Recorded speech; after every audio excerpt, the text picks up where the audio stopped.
Molt bon dia, benvinguts a Física en las Ondas, un programa para físicos y no tan físicos.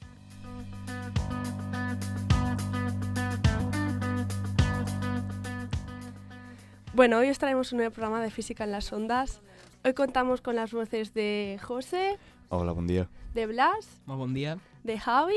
Hola, buenas. Y bueno, la mía propia, ya nos conocéis a todos. Y bueno, como siempre, damos las gracias a Javier, nuestro técnico de hoy. Un máquina.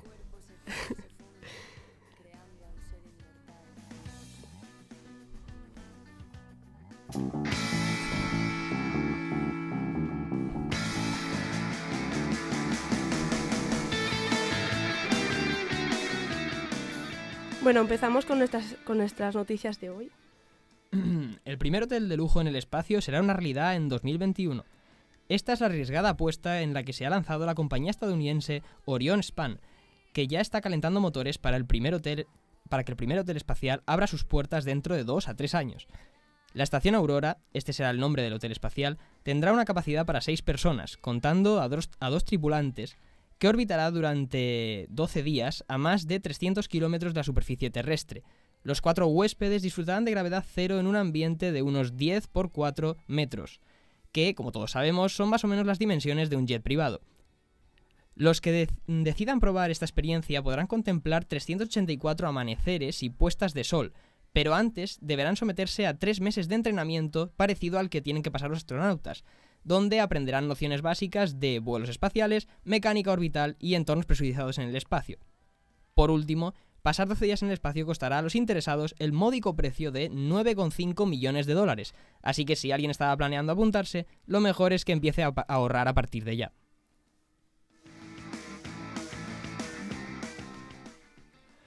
Órbita Laika regresa a la televisión pública con un nuevo formato, nuevo presentador, nuevos colaboradores y una mayor carga experimental, de manera que al mismo tiempo que se explica la ciencia, se muestra. El programa contará con el asesoramiento científico de la Universidad del País Vasco. Como presentador de esta nueva temporada se contará con el matemático Eduardo Sáenz de Cabezón, uno de los divulgadores más reconocidos del país. Doctor en matemáticas y profesor de lenguajes y sistemas informáticos, ha contribuido en su campo con numerosas publicaciones en revistas científicas.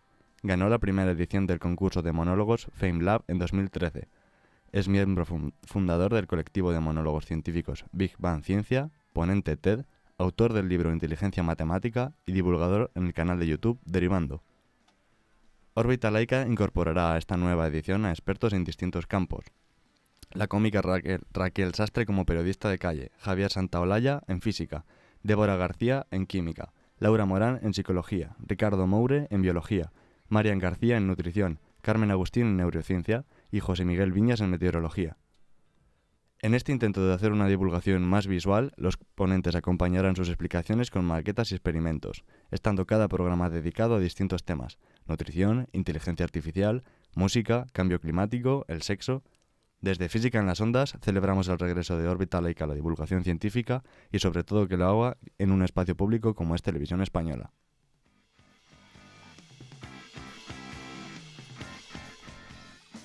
Conversión de señales de Wi-Fi a electricidad con nuevos materiales 2D.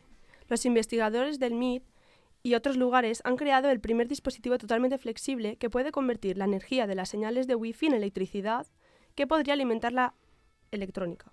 Los dispositivos que convierten las ondas electromagnéticas de corriente alterna, que es las que tenemos en nuestras casas, en electricidad de corriente continua, se conocen como rectenas. Los investigadores demuestran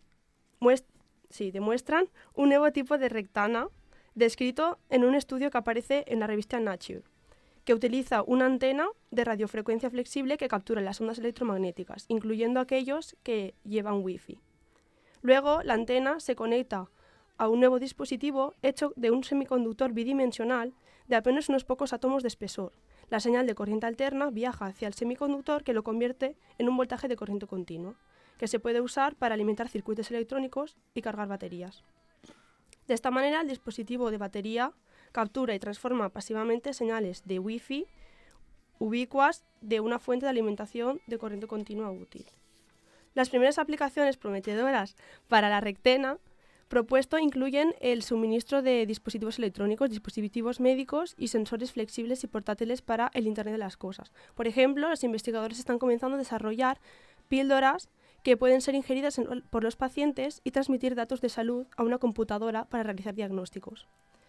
El equipo ahora planea construir sistemas más complejos y mejorar la eficacia. El trabajo fue posible en parte por la colaboración con la Universidad Técnica de Madrid a través de las iniciativas internacionales de ciencia y tecnología del MIT.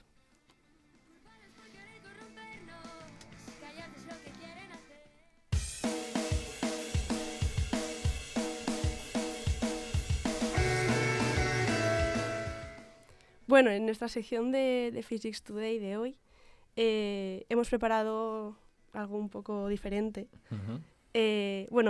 Antes de nada os voy a hablar un poco sobre Pedro Miguel Echenique, que hizo una conferencia en la sede Ciudad de Alicante la semana pasada, el miércoles pasado, hablando de la sublime utilidad de la ciencia inútil. Este señor es un investigador navarrés que obtuvo hace 20 años, cuando algunos de nosotros aún ni había nacido, el premio Max Planck de Física y el Príncipe de Asturias de Investigación Científico-Técnica. Su interés investigador se centra en la física de muchos cuerpos, física de superficies, microscopía electrónica, interacción de cargas y radiación con la materia y astrofísica, que es la rama de la física que tiene como objetivo conseguir resoluciones temporales menores de 10 elevado a menos 18 segundos, que es la escala para estudiar la dinámica de electrones. Fue el primer consejero del Departamento de Educación del Gobierno vasco y también ha sido portavoz, o sea, científico y político, ojo. Y bueno, actualmente es catedrático de física de la materia condensada de la Universidad del País Vasco y presidente del Donostia International Physics Center. Tiene una buena trayectoria. La verdad que sí. Ujú. Además de ser miembro de varias academias reales y sociedades de ciencias en todo el mundo. Y bueno, Bueno, yo tuve la suerte de hablar con él un rato y de hacerle un par de preguntas y de más que yo hacerle preguntas, escuchar las respuestas que daban las preguntas de los otros, que eran mejores que las mías.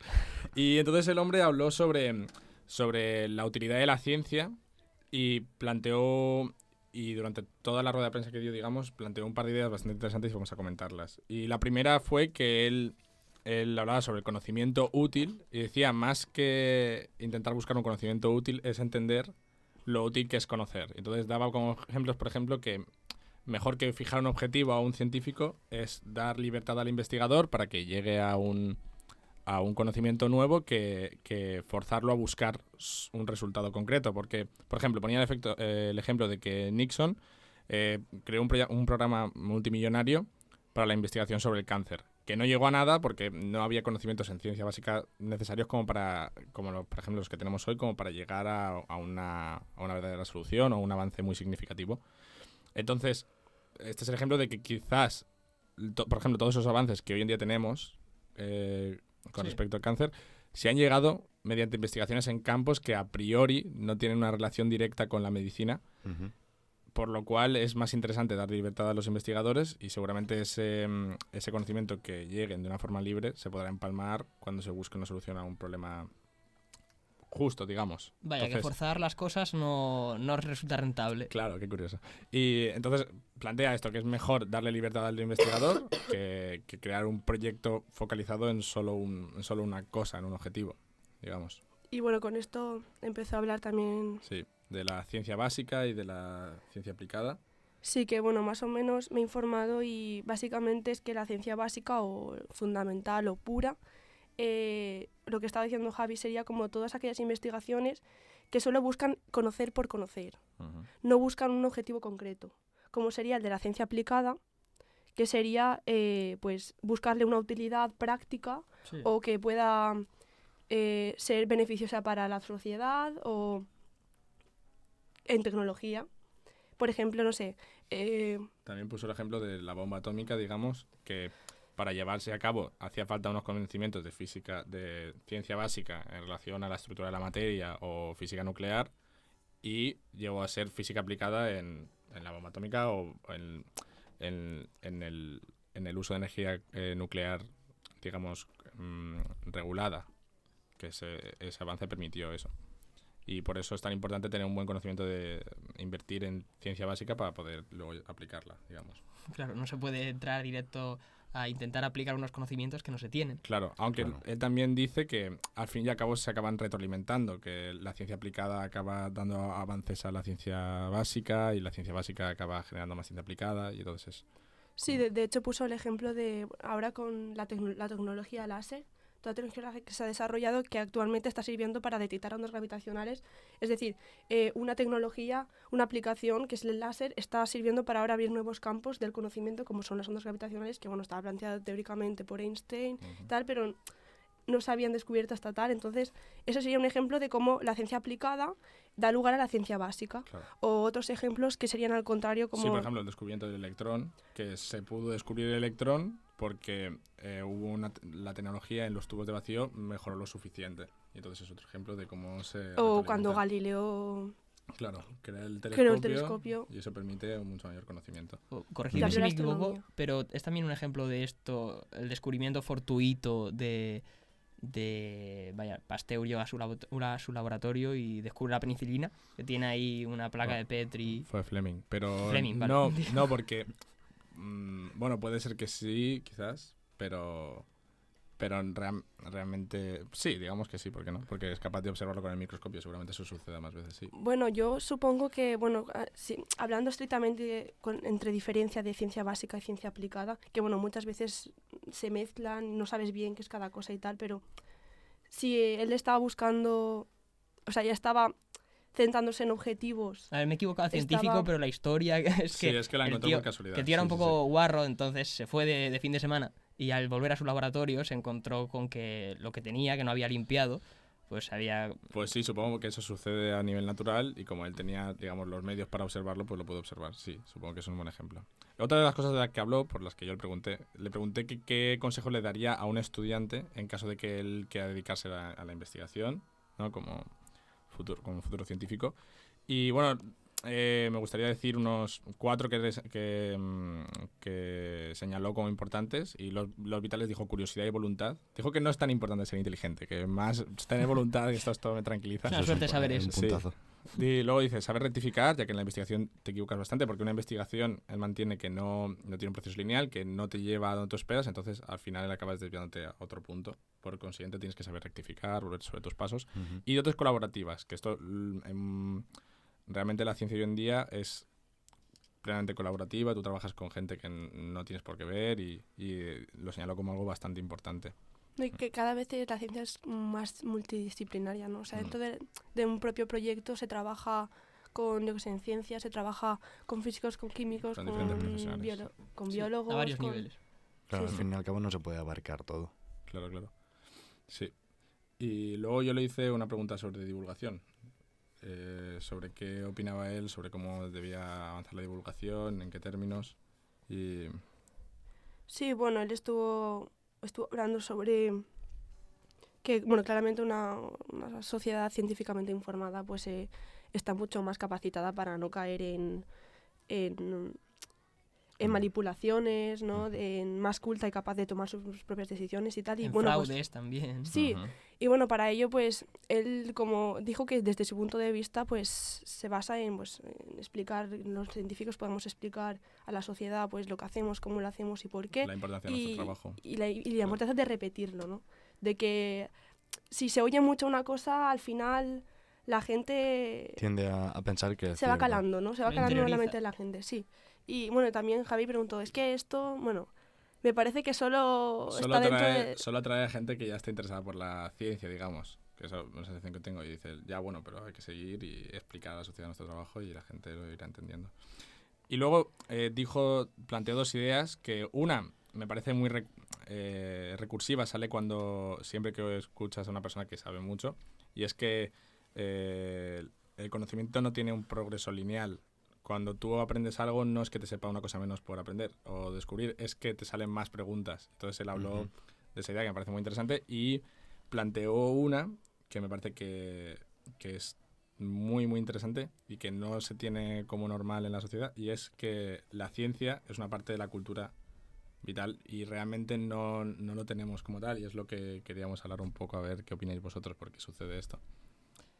Sí, yo la verdad es que por mi experiencia en el sistema educativo, creo que todos podríamos decir que se plantea como cultura pues leer el Quijote, que es un librazo, o leer Sí, diferentes las artes, libros. te refieres. Vaya, sí, sí, ¿no? las artes, las lenguas sobre todo, pero como que la ciencia está más apartada o relegada a una posición un poco marginal, es para genios o gente que quiere dedicarse exclusivamente a eso, como que la divulgación o la ciencia más, digamos, más sencillita, sin fórmulas que siempre asustan, ni siquiera eso se considera cultura real.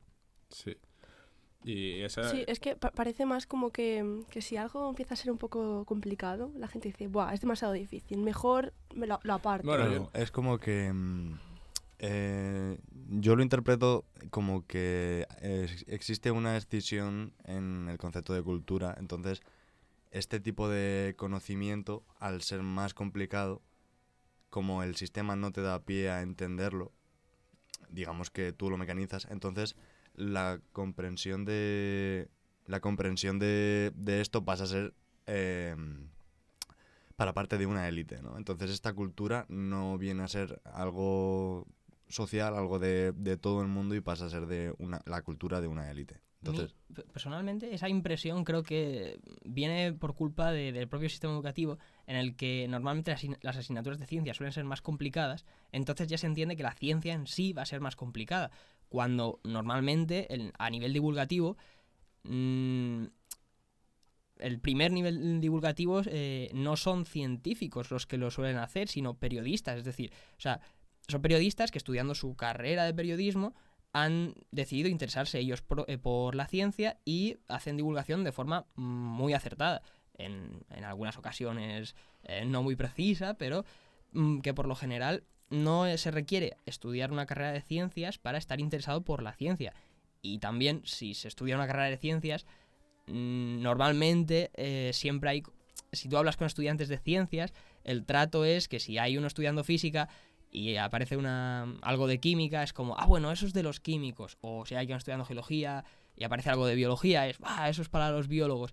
Es como que cuesta mucho entender que la ciencia es un todo, y es un todo dentro de la cultura, y que vaya, que por mucho que estudies una cosa o la otra, o tengas unos conocimientos u otros, eso no te impide para informarte de física y o sea, de física, de ciencia, y para querer conocer de cultura científica, que es muy bonito, y vaya, muchas veces la ciencia es más sorprendente que la ficción. Sí, también hablaba él sobre cómo la ciencia también es belleza, ¿no? Igual que la música, igual que el arte, que la literatura, y Sí. hay que saber transmitir y plasmar esta belleza, y bueno, para eso pues aquí estamos. Sí, estamos aquí conjeturando mucho. Yo creo, y con esto yo creo que deberíamos de pasar a lo siguiente, es que una de las razones por la cual la ciencia no se toma a nivel social como una parte de la cultura es en cierta medida por lo que tú dices, que para disfrutar de ella un poco requiere cierto conocimiento, pero sin embargo tú escuchas una pieza de música y no requieres tener conocimientos expresamente musicales como para disfrutarla, a decir verdad. Pero si disfruta más si conoces. Sí, puede ser, desde luego. Bueno. Sí, y solo bueno, querías- y es también un bueno, dato comentó interesante. que al fin y al cabo, ¿no? También relacionado con esto que, por ejemplo, hay mucha gente, yo que sé, muchos programas de divulgación, o como yo que sé, Viva en Theory, ves a Sheldon, y sí, un personaje rarillo, friki. Entonces, claro, comparaba con, por ejemplo, Anatomía de Grey. Sí. Y digo, todos queremos que nuestros Es que nuestros hijos sean médicos y médicas como Anatomía de Grey, y no sean unos frikis como los de Viva, ¿no? Que también se muestre un poco a la sociedad que los científicos somos gente normal, y no enseñar solo ese lado friki, ¿no? Que también tenemos, pero No tiene nada que ver, se puede ser Claro. friki sin ser científico y Ujú. viceversa. Sí, sí, efectivamente. bueno. Y bueno, vamos a pasar a la siguiente sección.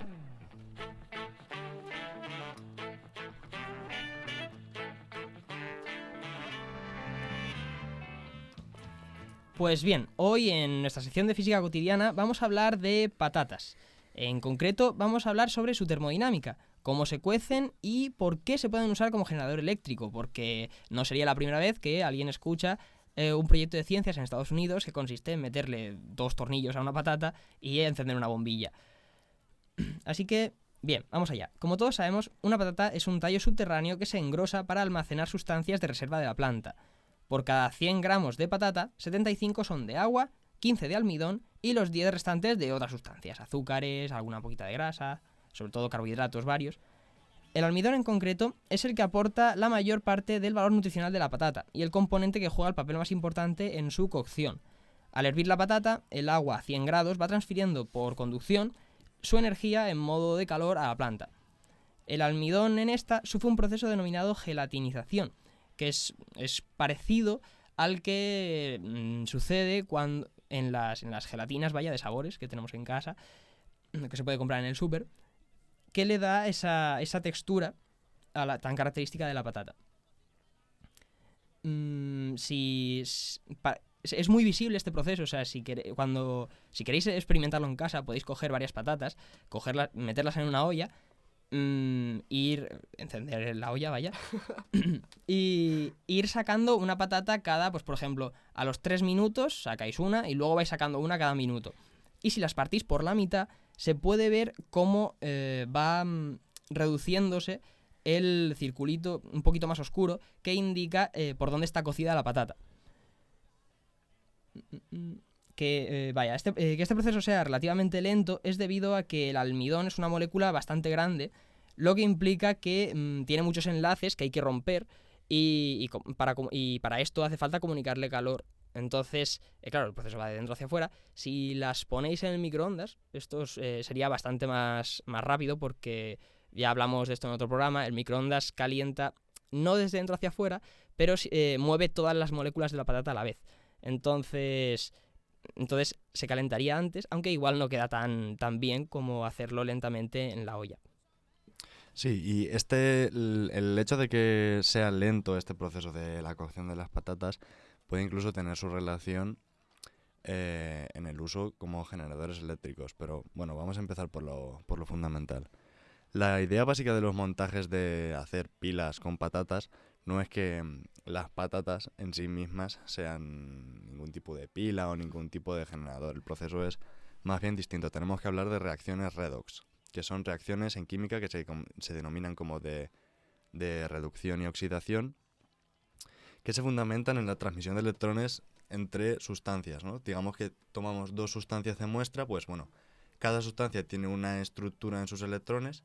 Digamos que si estructuramos a la materia por capas, la última capa de electrones la denominamos capa de valencia, y digamos que esta capa es la más susceptible a ganar o perder electrones. También depende de las muestras que nosotros tomemos.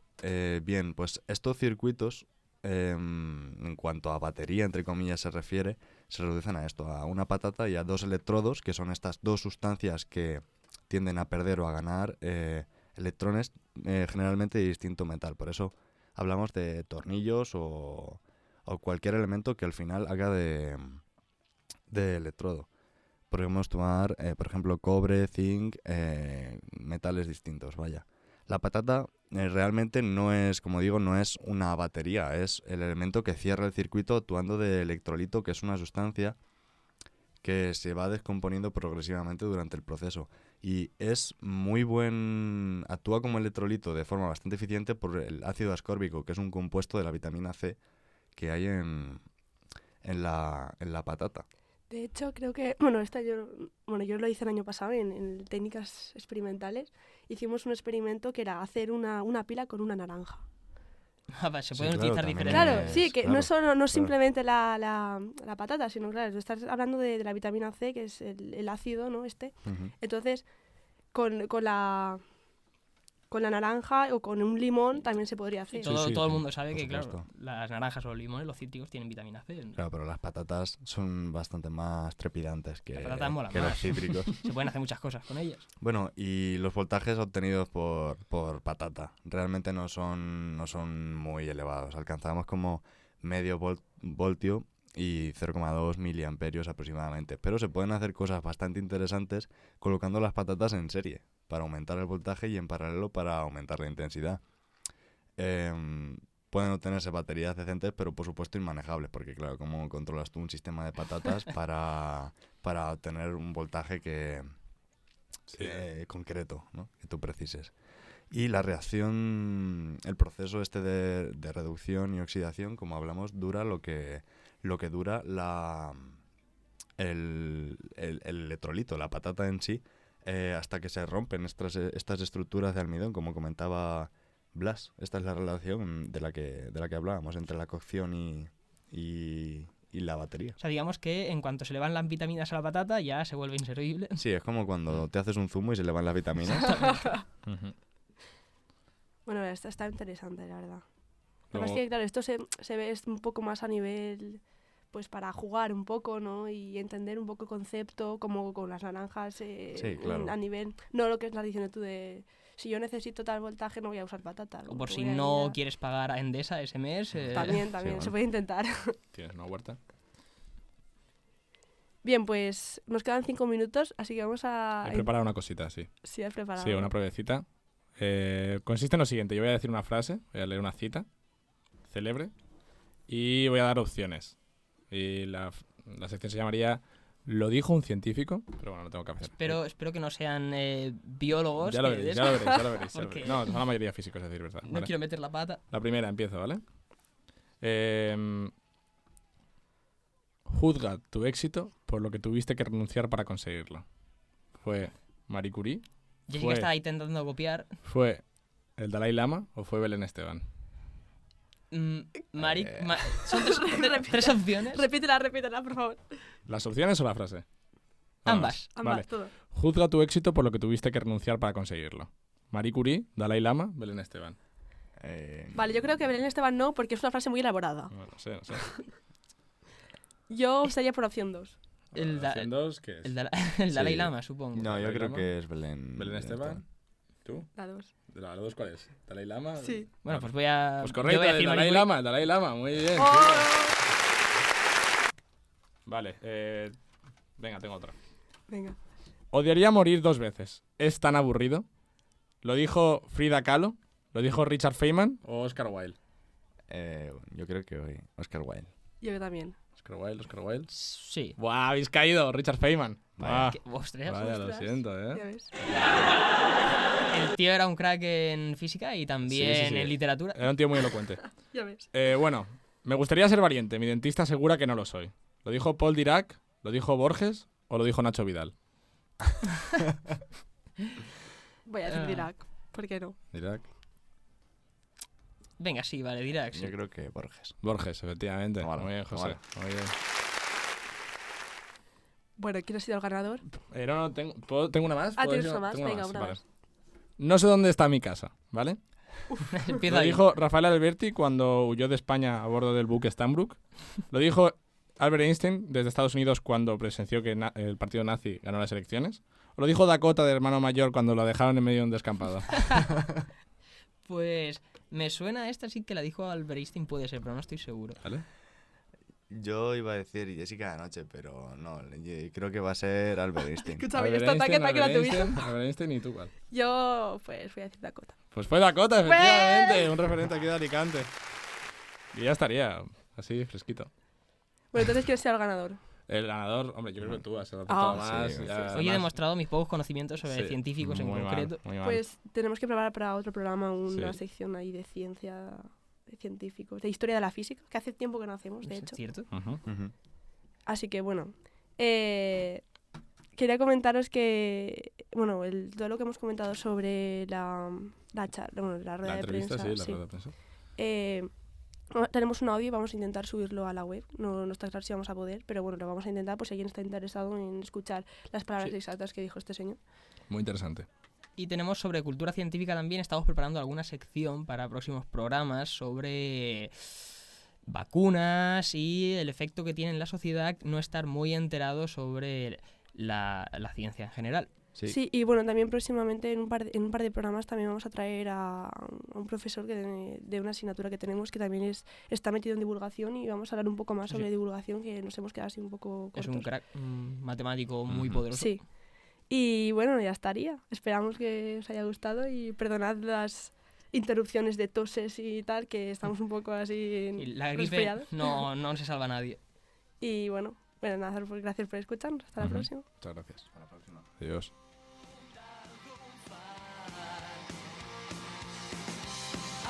Afegint planes a la nostra història.